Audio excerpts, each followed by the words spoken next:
Lovers day வருது இல்ல, அப்போ நீங்க யாராச்சும் லவ் பண்ணிருக்கீங்களா அப்படி அந்த மாதிரி கேள்வி. லவ் மேரேஜ் தான். நான் ஆக்சுவலா லவ் மேரேஜ் தான். அவ அரேஞ்ச் மேரேஜ். வேற கேள்வி என்ன இருக்கு?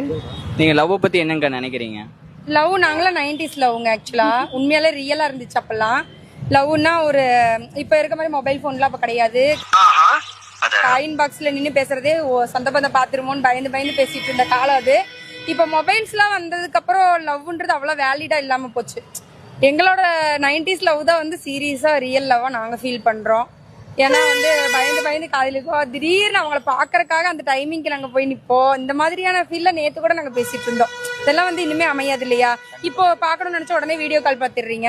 அதெல்லாம் அவ்வளவு எக்ஸைட்மெண்ட் இருக்காது. நீங்களே சொல்லுங்க. அப்ப 2K லவ் வந்து உண்மையா யாரும் பண்ண மாட்டேன்னு சொல்றீங்க? உண்மை சீரியஸாவே கிடையாது. நாங்க ஒன்லி ஒன் யார லவ் பண்ணமோ அவங்களே காதலிச்சு அவங்களே கல்யாணம் பண்ணி அவங்க கூடயே வாழ்ந்துட்டு இருக்கோம். ஆனா 2Kல வந்து பிடிக்கல, பிரேக்கப் இருக்கு, லிவிங் டுகெதர் என்னென்னமோ வந்துருச்சு இல்லையா? ஆனா அப்பெல்லாம் அப்படி கிடையாது. ஆனா அந்த பிள்ளைக்காக வந்து சாக கூட தயாரா இருப்பான். நான் செவனேந்தானா போய்க்கிருந்தேன். யாரு வம்பு தும்புக்காச்சும் போனனா? ஒரு சிலர் இருக்கலாம். பட் நான் சொல்றது என்னன்னா, நாங்க வந்து 100ல 90 பேர் அப்ப வந்து கரெக்டா இருந்தோம். 10% இப்படி இருக்கும். இந்த தடவை இந்த இப்ப ஜெனரேஷன்ல வந்து 100ல 10% உங்களை மாதிரி இருக்காங்க. உயிரே கொடுக்குறேன்றீங்கல்ல, ஒரு 10% உங்களை மாதிரி இருக்காங்க. சும்மா சொல்றாரா?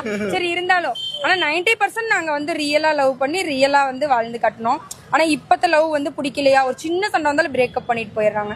சோ அது ரியல் லவ் இல்ல இல்லையா? அந்த மாதிரி தான் இது. இப்ப நீங்க லவ் பண்ணும்போது இருந்தது, இப்போ லவ் பண்ணதுக்கு அப்புறம் இப்ப மேரேஜ் பண்ணதுக்கு அப்புறம் இதுக்கு அதுக்கு எது டிஃபரன்ஸ் இருக்கா, இல்ல அதே மாதிரி தான் லவ் இருக்கா, இல்ல எப்படி? லவ் அப்படியே தாங்க இருக்கும். மேரேஜ் ஆனதுக்கு அப்புறம் வந்து லைஃப்ல வந்து கமிட்மெண்ட்ஸ் வந்துரும். ஆனா லவ்ல கமிட்மெண்ட்ஸ் இருக்காது. உங்க அப்பா அம்மா உங்களுக்கு சோறு போடுவாங்க, எங்க அப்பா அம்மா எங்களுக்கு சோறு போடுவாங்க. வெறும் லவ் மட்டும் தான் தெரியும். ஆனா லைஃப்னு வரும்போது வந்து நம்ம கமிட்மெண்ட்ல வந்து இன்வால்வ் ஆகுறோம்.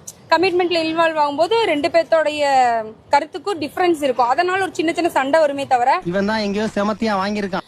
ஆனா லவ் பண்ணும்போதை விட மேரேஜ் ஆனதுக்கு அப்புறம் அவங்களுக்கு வந்து லவ் ஜாஸ்தி தான் ஆகும்.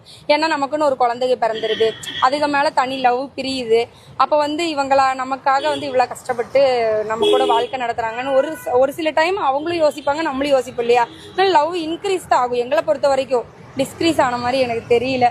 சரி, இப்ப இருக்கிற லவர்ஸ்க்கு நீங்க ஒரு அட்வைஸ் சொல்லணும் அப்படின்னு நினைச்சா என்ன சொல்ல விரும்புவீங்க? அட்வைஸ்னா ரியலா இப்போ ஒருத்தனை வந்து லவ் பண்ணணும்னா அதை ரியலா பண்ணி என்ன நடந்தாலும் சரி அவங்க கூடயே வாழ்ந்து காட்டணும்.